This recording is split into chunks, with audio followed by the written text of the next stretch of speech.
दोस्तों, आज का वीडियो बड़ा महत्वपूर्ण उन लोगों के लिए है जिन्हें शिवा काशिद को बड़े ही करीब से जानना है।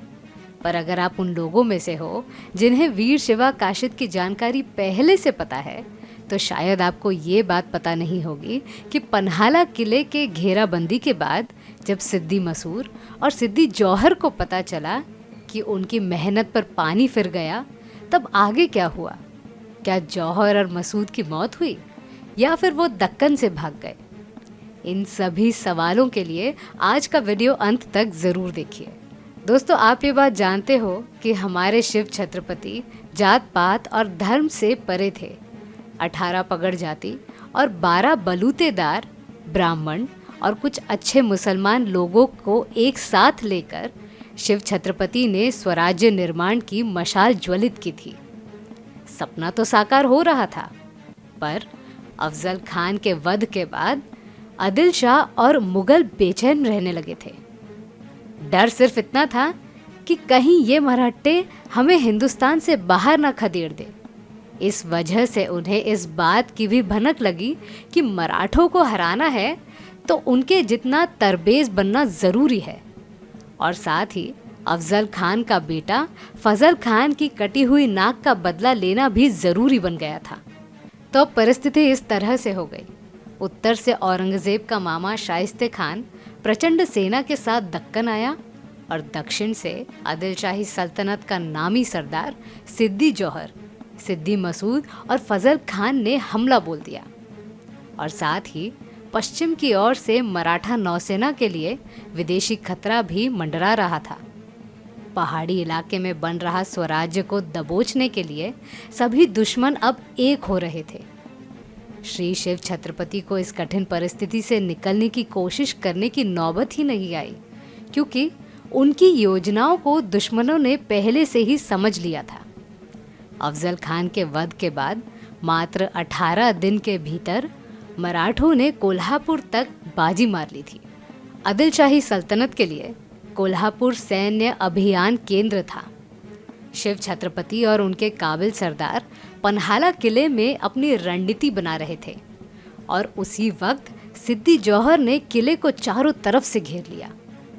सिद्दी जौहर जीत के बड़े निकट आ पहुंचा था, पर उसे ये बात पता नहीं थी कि जिस किले को वो घेर के बैठा है उसमें श्री शिव छत्रपति के साथ कितने योद्धा हैं।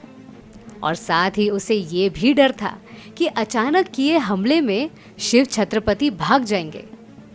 वो बस इतना चाहता था कि शिव छत्रपति घेराबंदी से तंग आकर खुद को हमारे हवाले कर दे। इसी वजह से सिद्दी जौहर ने सीधे हमला करने के बजाय शांत रहकर घेराबंदी करने का रास्ता आजमाया। और यहीं से शुरू होती है कहानी वीर मर्द मराठा शिवा काशिद की। शिवा काशिद, एक ऐसा नाम जिससे महाराष्ट्र का हर इंसान परिचित है। वीरता, साहस और बलिदान का रूप है शिवा काशिद।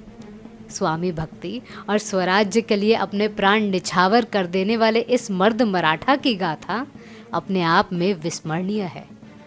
पर यहाँ ऐसे भी कुछ लोग हैं जो इस वीर गाथा को मिथक समझते हैं। क्या सच में शिवा काशिद नाम का कोई व्यक्ति था जिसने स्वराज्य के लिए अपने प्राण त्यागा? शायद ये सवाल आपके मन में आया होगा। इसका सटीक जवाब आज आपको मिलने वाला है। आधुनिक इतिहासकार और शिवकाल के समय के लेखकों ने भले ही शिवा काशिद का नाम मिटा दिया था, पर पन्हाला किले से निकलने के बाद विदेशियों के पत्र व्यवहार में ये बात साफ लिखी हुई है कि श्री शिव छत्रपति ने अपने जैसे दिखने वाले एक हजाम को खुद के नाम से एक रास्ते से भेजा और खुद दूसरे रास्ते से विशालगढ़ की तरफ निकले। इस तरह शिव छत्रपति ने सिद्दी मसूद और सलाबत खान को चकमा दिया और विशालगढ़ पहुंच गए। ये पत्र डच लोगों ने अपने सेना अध्यक्ष को भेजा। 12 जुलाई 1660 को शिव काशिद के वीर गति के 54 दिन बाद 5 सितंबर 1660 को भेजा गया ये पत्र उस बात का सबूत है। अब बात करते हैं शिवा काशिद के परिवार और गांव की। मुख्य रूप से शिवा काशिद को महाराष्ट्र के पोवाड़ा इस लोकगीत के रूप में जिंदा रखा गया है। आज भी कुछ अवसरों पर पोवाड़ा के जरिए वीर शिवा काशिद और शिव छत्रपति के अन्य मावलों की कहानी सुनाई जाती है। तो पोवाड़ा के जरिए शिवा काशिद की कुछ बातें पता चलती है, वो कुछ इस तरह है। छत्रपति शिवाजी महाराज के राज्यकाल में अचानक इस नाम का जिक्र होने लगा था। इस वजह से शिवा काशिद की जन्म तिथि कोई नहीं जानता, पर यह बात साफ थी कि वो कोल्हापुर के नेबापुर गांव से ताल्लुक रखते थे। उनकी पत्नी का नाम पारूबाई था, जो उस दौरान गर्भवती थी। वीर शिवा काशिद के बलिदान के बाद पारूबाई ने एक पुत्र को जन्म दिया था। उसका नाम यशवंत रखा गया। स्वराज्य की शान बरकरार रखने में अहम भूमिका निभाने के बाद शिवा काशिद के परिवार का पालन पोषण खुद शिव छत्रपति ने किया और उसी गांव में शिवा काशिद की समाधि भी बनाई गई। शिवा काशिद शिव छत्रपति से काफ़ी छोटे थे, पर दांड पट्टा तलवार चलाने में माहिर थे। असल में होता यह था कि हमेशा युद्ध परिस्थिति होने के कारण दक्कन और सह्याद्री पर्वतमालाओं में रहने वाले लोग तलवारबाजी सीख लेते थे। शिवा काशिद पेशे से हजाम थे, पर इतिहासकार ये भी मानते हैं कि वो जासूसी का काम भी कर लेते थे। इस वजह से शिव छत्रपति ने शिवा काशिद को अपने पास रख लिया। कुछ लोगों को काशिद नाम मुस्लिम जैसा नाम लग रहा होगा, पर काशिद का अर्थ है नकली चीज़। फारसी में कशीद शब्द आता है, जिसे हिंदी में नकली कहते हैं। उस दौरान सामान्य इंसान भी फारसी बोल सकता था, इतना प्रभाव उस वक्त था। यहाँ कुछ इतिहासकार ये तर्क लगाते हैं कि शिवा काशिद ये नाम उस हजाम का था ही नहीं। जब आदिलशाही सैनिकों ने शिव छत्रपति के प्रतिरूप को कैद कर दिया, तब असली सच्चाई पता चलने के बाद शिवा काशिद इस फारसी शब्द का उच्चारण किया गया होगा, जिसका अर्थ है नकली शिवा। खैर, नाम चाहे जो भी हो, पर वो मर्द मराठा आज हीरो कहलाता है। शिवा काशिद श्री शिव छत्रपति के काम कैसे आए, इस बात को लेकर भी इतिहासकारों में मतभेद है। वैसे तो दिग्गज लेखकों द्वारा लिखी हुई महाराज के चरित्र में शिवा काशिद का नाम आता ही नहीं, पर पत्र व्यवहारों के आधार पर कुछ बातें आपको पता चलेंगी।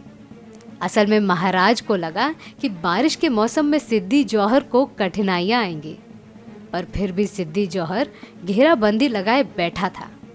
घेराबंदी का चौथा महीना लगने के बाद महाराज ने अपने वकील रघुनाथ बल्लाल द्वारा एक खत सिद्दी जौहर को भेजा, जिसमें लिखा था कि वो उनके घेराबंदी से तंग आकर खुद को आदिलशाही सल्तनत के हवाले करने के लिए तैयार है। पर कुछ दस्तावेजों में महाराज के वकील का नाम गंगाधर भट्ट बताया गया है। यहाँ एक और बात बताना ज़रूरी है, जिसे बहुत कम लोग जानते हैं। जिस वक्त महाराज और शिवा काशिद ने बाजी प्रभु और उनकी बांदल सेना के साथ पन्हाला छोड़ा, तब महाराज ने त्रिंबक भास्कर नामक वीर को पन्हाला किला सौंप दिया। इस वीर ने महाराज के अनुपस्थिति के दौरान पन्हाला को बचाए रखा था। जिस दिन रघुनाथ बल्लाल ने महाराज का संदेशा सिद्दी जौहर को दिया, उस दिन से जौहर की सेना खुशी का जश्न मनाने लगी। वो बेफिक्र तरीके से घेराबंदी पार लगाने लगे। संदेश भेजने के अगले दिन यानी 12 जुलाई 1660 को पन्हाला से 2 पालकियां निकली। एक पालकी में खुद महाराज थे और दूसरी पालकी में महाराज के हमशक्ल शिवा काशिद थे। चोर रास्ते से शिव छत्रपति शिवाजी महाराज और शिवा काशिद निकल पड़े, पर कुछ समय के बाद दोनों पालकियों को अलग होना पड़ा। दुर्भाग्य से शिवा काशिद की पालकी सिद्दी मसूद ने रोक दी और असली शिव छत्रपति समझकर शिवा काशिद को सिद्दी जौहर के सामने पेश किया गया। मरहट्टा पकड़ा गया। इस खुशी में जौहर की सेना ढीली पड़ गई और श्री शिव छत्रपति के लिए आगे का रास्ता साफ हो गया। मलेच्छों के हाथ से खात्मा कर जाने का थोड़ा भी डर शिवा काशिद के चेहरे पे नहीं था। इस मर्द मराठा को खुशी इस बात की थी कि उसके प्राण जानता राजा के लिए काम आने वाले हैं। जब सिद्दी जौहर को इस बात की भनक लगी, तब शिवा काशिद को बांधा गया और अगले क्षण में खून की धाराएं बहने लगी। मरने के इतने निकट पहुंचने के बाद भी इस मर्द मराठा ने दया की भीख नहीं मांगी। कष्टदायी घाव और खून में रंगने के बाद भी शिवा काशिद बोलता रहा कि नकली राजा हूं तो भी क्या, ये नकली शिवाजी भी दुश्मनों का डट कर सामना करेगा। ये बात सुनकर अफजल खान का बेटा फजल खान का खून खौलने लगा और गुस्से में आकर उसने वीर शिवा काशिद का सर धड़ से अलग कर दिया। शिवा काशिद का बलिदान व्यर्थ नहीं गया। उनके बलिदान के कारण श्री शिव छत्रपति को नई जिंदगी प्राप्त हुई और वो विशालगढ़ पहुंच गए। पर विशालगढ़ के रास्ते में एक और बार खून की होली खेली गई। इस बार 300 वीर बांदल सेना ने 2000 से भी अधिक आदिल शाही सेना का मुकाबला किया, जिसमें फुलाजी समेत बाजी प्रभु को वीर गति प्राप्त हुई। सिर्फ 48 घंटों में आदिल शाही की फौज बौखला गई। ना उन्हें पन्हाला मिला और ना ही महाराज, पर महाराज को 300 वीर बांदल सेना, फुलाजी बाजी और मर्द मराठा शिवा काशिद का साथ मिला। मुगल और आदिल शाही के कुव्यवहार के आग में जलता हिंदुत्व के तपते लावा को उज्जवल मराठा साम्राज्य का नाम देने वाले बाजी प्रभु और शिवा काशिद के त्याग को कोई भूल नहीं सकता। इतिहास में इस घटना को बड़ा महत्व है। कुछ इतिहासकार ये मानते हैं कि खुद श्री शिव छत्रपति 11 जुलाई 1660 के दिन सिद्दी जौहर से मिलने गए थे और करारनामे पे बात भी हुई, पर कुछ समय के बाद महाराज वहां से वापस पन्हाला चले गए और उसी रात को वो चोर रास्ते से दुश्मन सेना को चकमा देकर विशालगढ़ चले गए। पर कुछ इतिहासकार ये मानते हैं कि करारनामा के दिन महाराज के कपड़े पहनकर शिवा काशिद को सिद्दी जौहर के सामने पेश किया गया और उसी समय महाराज ने पन्हाला छोड़ दिया। पर रायरी के बखर में ये लिखा है कि श्री शिव छत्रपति ने कोई नाटक नहीं किया था और पन्हाला से सीधे आक्रमण करते हुए उन्होंने सफलतापूर्वक सिद्दी जौहर के घेराबंदी को तोड़ दिया और विशालगढ़ के लिए रवाना हो गए। तो दोस्तों, ये है वो कहानी। वीर शिवा काशिद को वीर गति प्राप्त हुई। 300 बांदल सेना के साथ फुलाजी और बाजी जमीन दोस्त हो गए और महाराज विशालगढ़ पहुंच गए। ये कहानी यहीं खत्म नहीं होती। विशालगढ़ पहुंचने के बाद क्या हुआ? फजल खान ने देखा कि ये मरहट्टे अपने वतन के प्रति कितने ईमानदार हैं। मराठों से लड़ना मतलब खुद को यमराज के सामने हाजिर करने जैसा था। पर फिर भी आखिरी कोशिश करते हुए वो कुछ सेनानियों के साथ विशालगढ़ के करीब आया। अति प्रचंड विशालगढ़ के दर्शन से ही उसके होश उड़ गए। सिद्दी जौहर के मदद से विशालगढ़ पर घेराबंदी करने का विचार उसके मन में आया था, पर उसने सोचा कि कहीं उसकी हालत अफजल खान जैसी ना हो जाए और पन्हाला में मिली हार के कारण सिद्दी जौहर विशालगढ़ जाना नहीं चाहता था। इस वजह से फजल खान वहां से भाग गया।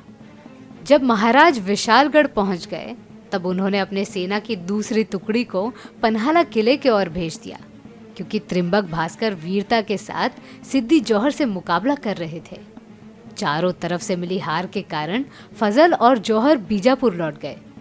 आदिलशाही हुकूमत के किसी ने कान भरे कि सिद्दी जौहर ने शिव छत्रपति से रिश्वत ली थी, पर इस दावे को सिद्दी जौहर ने झूठा साबित कर दिया। इसके बाद कोल्हापुर को फिर से बसाने की जिम्मेदारी महाराज ने रघुनाथ बल्लाल को दी। इस कठिन परिस्थिति में जिन जिन वीरों ने अपने प्राण की आहुति दी थी, उन सभी वीरों के घर जाकर महाराज ने भेंट दी। जिस तरह इस कहानी के अंत में शिवा काशिद के बलिदान की बात का जिक्र नहीं हुआ, उसी तरह अन्य इतिहासकारों ने भी अपने अपने किताबों में उन्हें स्थान नहीं दिया।